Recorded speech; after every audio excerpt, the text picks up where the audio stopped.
Hi, and welcome to the I T'd Myself podcast. My name is Matthew Miniman, and this is episode 14. What can the Soapbox teach us about digital privacy?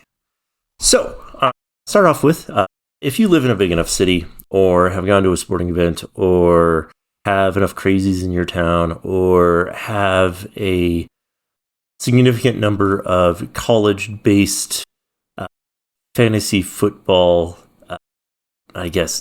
fantasy football leagues in your city, you might see some folks on the corners of the street just spouting out information.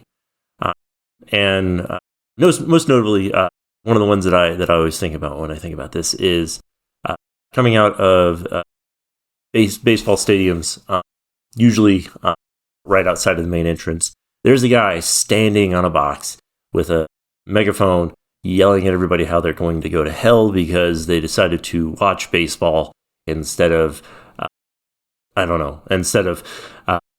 torture themselves with the fact that God doesn't care about them. I don't know. That's what it sounds like. But from the greater perspective, all of these guys are standing on a soapbox. They're spouting out all this information, and they're usually doing something to try to share information about what their cause is or whatever. In the case of fantasy football leagues, that's typically them just being tortured and admitting that their team sucks or something like that. The guy shaves half his head, wears a tutu, and stands on the soapbox just sitting there and spouting nonsense. Guy could be crazy too, could have nothing to do with fantasy football leagues, but I don't know. We'll see. But what can this teach us about digital privacy? Well, so you being on the internet, as you move across websites, as you navigate and click on links and internet information and just interact with the internet as a whole, you're sharing information, whether you want to or not. It's just something that happens. And, if you were going to start off fresh with a new computer and a new browser and not have any accounts attached to it, the first piece of information that you share is the computer you're connecting from, the IP you're connecting from, and it's going to try to link any historical data of what you've been doing. So when you start off, there's not going to be really all that much information in there. However, as you do more and more on the internet, that information actually grows and grows and grows. And so you share that with the websites that you visit, and that just shows up there. And normally, this is information that websites need to have. They need to know your locale. They need to understand where you're from and potentially why you're visiting there. It's to help better service you as the consumer of the website. But the problem comes when that information can be used nefariously. Or that information is being forced from you, or they do something else. So one of the biggest data hoarders on the internet is Facebook. They might not be it anymore, but they were once the biggest data hoarder on the internet. And what they do a lot when you're on their website. So if you go to facebook.com, the first thing that Facebook does, aside from gather your information to create you a Facebook page, is it looks at and analyzes everything you do while you are on that website. And so it does things like look at how long you hover over specific articles that you're being fed, how long you go through pictures and things like that, what you thumbs up, what you thumbs down. It tracks this information so that it can build a profile around you. And this is used to then feed you more information to get you interacting with the website for longer. And what this can cause is something called an echo chamber effect, where you begin to only see the type of information that you've been interacting with, and that makes it seem like that is the only information in your universe, and that limits you from being able to see the greater picture of your feed. And so that's one of the dangers of the information that you share with the internet. Facebook specifically does this just to keep interaction on their website at a high. It wants this.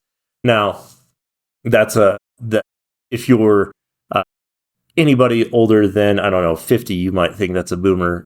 That's a boomer website to go visit, but a lot of websites do this. Another website that will do this is Reddit. Reddit does this, and they actually that's one of the reasons why Reddit is what it is, because it looks at the information that you interact with and it feeds you more of it. Like that's its whole thing. But then there's also like TikTok and I don't know, Instagram. They all target information to what you've been interacting to. And normally this is a good thing, but it does have the danger of putting you in an echo chamber where you're only seeing and hearing the information that you've been interacting with. And that can really put you down a long and dark rabbit hole of information that you don't want to see or that is not to your benefit. So that's one of the aspects of data privacy that we look at. Data privacy is basically comes in three different flavors: information and privacy, communication privacy, and individual privacy. And so information privacy is just that. It's your information. It's who you are. It's what you've been doing.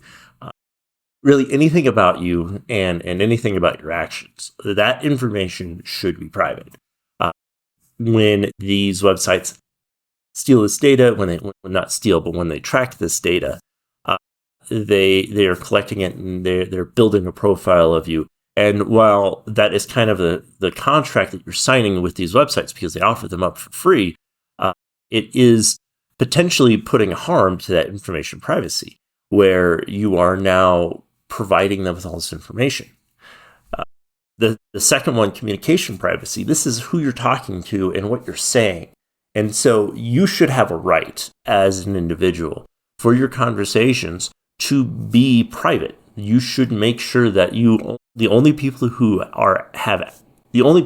have access to your conversations and communications are those who are part of the conversation, are those who the conversation is intended for. You don't know what you're going to say that can harm somebody else. It can be that can cause issues with somebody else. And so communication privacy is important to make sure that people who aren't supposed to be a part of the conversation are not there. They don't see it. And then individual privacy, it's essentially the right to exist on the internet freely without having to pay for the internet with your information. When you're on the internet, when you're communicating on the internet, when you're doing anything on the internet, you should be in a bubble. You should be protected from people stealing information. The only time people should be able to access your information is when you freely provide it. So, what really is the danger of all of this? Well, so, your browsing history and your website's trying to keep you on them. Those aren't necessarily inherently bad. They do have bad results. That there are issues that can come up with that. But really, the danger with all this information is that if a company doesn't take their data security seriously, then that data is risky to you. For example, this past week we had three separate sandwich chains get hacked. Not even your sandwiches are safe from being hacked. But we had 3 separate sandwich chains get hacked: Subway, Jersey Mike's, and Jason's Deli. All 3 of those got compromised in one way or another, and customer information was taken. Now, for the most part, no username and password data was taken, but there was email information, first and last name, order history, and things like that. No credit card information was exposed. So really, at the immediate outset of this, it doesn't look like this is a huge and serious issue. This doesn't seem like it's a big thing. However, if you dig a bit deeper at the information that's being shared, we can come up with an idea of why this is why this is potentially harmful. And one of the reasons that I say that you should always protect your data is that you don't know what information somebody's going to want to know about you. You don't know what information is going to be important to them and how they're going to use it. So, to give you an example, with the sandwich hack, if I see that you're ordering the same sandwich from the sandwich shop on the same day, day after day after day, week after week after week, I can see a pattern, and I now know how to get to you. I know where you're going to be at a specific date and point in time, and so if I can bump into you, I can potentially take something of yours. So, for instance, if you have a high security job or have a job that is really sensitive, and somebody wants to get your level of access and wants to, steal your access card or whatever. I know we're going off of real James Bond bullshit, but this is a legitimate threat. Somebody could potentially engineer a method of attack that then is able to they're able to leverage your behavioral signs that are in this data. Another thing is that if somebody orders food from a location and it's always kosher food, it's always there's never any pig, there's never anything that is shellfish or anything like that, you can kind of assume that person might be of the Jewish religion, and then that would give you information. And if you want to harm those people, you now have that data. You can see things like this in the data that is stored in these locations. Moreover, the point isn't that necessarily somebody's going to do something bad with the data. The point is that it's your data. That is really the point. You should care about your data being exposed every time it happens. It doesn't matter if it's information that's already out there. It doesn't matter if it's information you provide freely on the internet already. It is your data. It's like I have rocks in my front yard. And if somebody were to steal a rock, that's not that big a deal. It's just a small rock. But goddamn it, it's my rock. I don't want people to steal my fucking rock. So, don't steal my rocks. Don't steal my information. It's sort of the same concept. It doesn't matter if it's freely given elsewhere or if it's freely given by you and that it's already out there. It's information that is yours. You should protect it. Another way we see threats like this come across is with the 23andMe hack. So 23andMe, if you don't know, is a genetic ancestry website. Basically, they're able to link your gene. You give them a mouth swab of spit, and then they take that and put it through a genomic analyzer, and then they give you your ancestry and what your racial profile is, and et cetera, and et cetera, et cetera. And it's sort of a fun thing to do, especially if you're trying to do a family tree and you want to help find other people of your family. But where 23andMe has a dark side is that they were hacked. And one of the things that these attackers immediately did is they sold the information for all of one type of Jewish people. It was Anasazi Jews, and it was something like 10 million people. And they sold this information out, and it included username, it included first name, last name, and address. So now whoever bought this data has the address of all of these people of the specific racial descent, and I cannot think of any good reason why anybody would want that. It seems like that is all 100% harmful. Now, are the people who shared the information to blame? I don't know. You could argue that, well, you gave your information to this company. What did you think it was going to happen? Eventually, it was going to get released. You could theoretically say that. You can make an argument for that. But it is 100% on 23andMe to protect the data in such a way that it is not able to be accessed and exported like this. Their egress should not be able to happen so that 10 million people immediately become under threat. So when we talk about digital privacy, we're trying to get at is we want everybody to understand that the information that they give out, they give out information each and every day whenever they're on the internet, but want them to understand that their information is their information and they don't know what is going to be harmful. They don't know what somebody's going to want to see, and they don't know what's going to be valuable. And to have your information exposed means that you are potentially put under threat.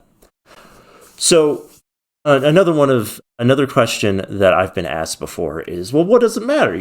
This information, I believe that information should be shared freely anyways. Everything should be out there and in the open. Well, to that, I have to say you're a moron.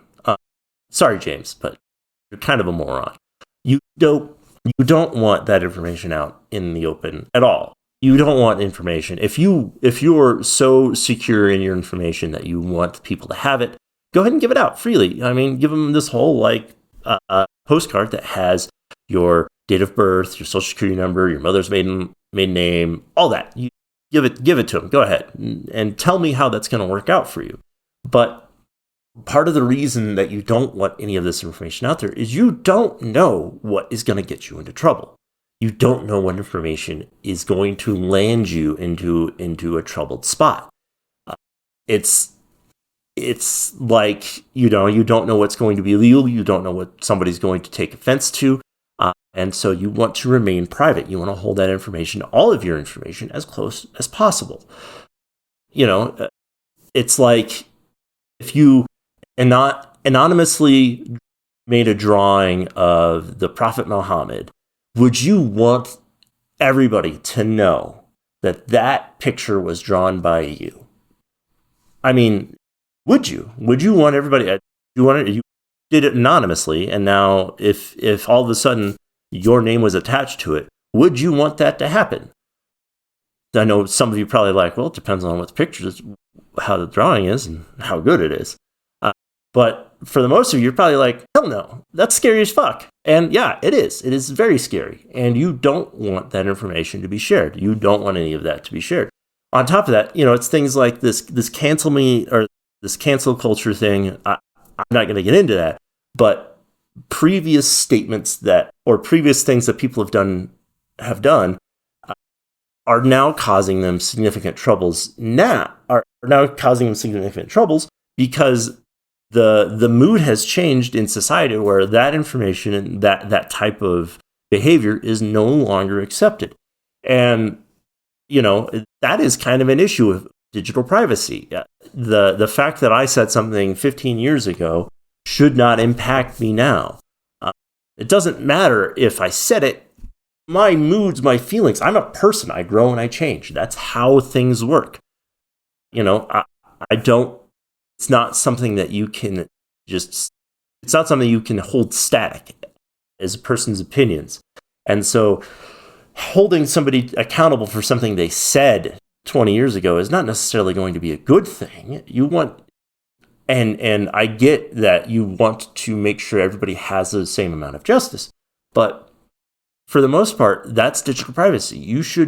There should be an encapsulation there. There should be some level of anonymity there that allows people to exist freely on the internet and not have to worry about their information being exposed and then retraced and then covered over again, 20 years later. But all that being said, one of the other aspects of digital privacy is that, and this goes back to the soapbox thing, is that you are always on the soapbox when you're on the internet. You're always spouting out information. You're telling people, I'm from this IP address. I'm from this IP address. You're doing it all the time. And people can trace that IP address to a geolocation that is around where you are actually at. Within the Colorado area, I think most IP addresses trace within about 30 to 60 miles of where you actually exist. So, you get some information there. I mean, if you were to check my IP address, you'd see it from Colorado, and you'd probably be able to trace me a little bit closer than that, but you probably wouldn't get my exact location. But if I were to share that information across freely, you'd probably see that too. You'd probably be able to see, oh, this is his address and it's in Colorado. I can link these two pieces of information together to see exactly where this guy lives. And so as you're on the Soapbox and you're sharing this information out, that is creating information that now exists on the internet.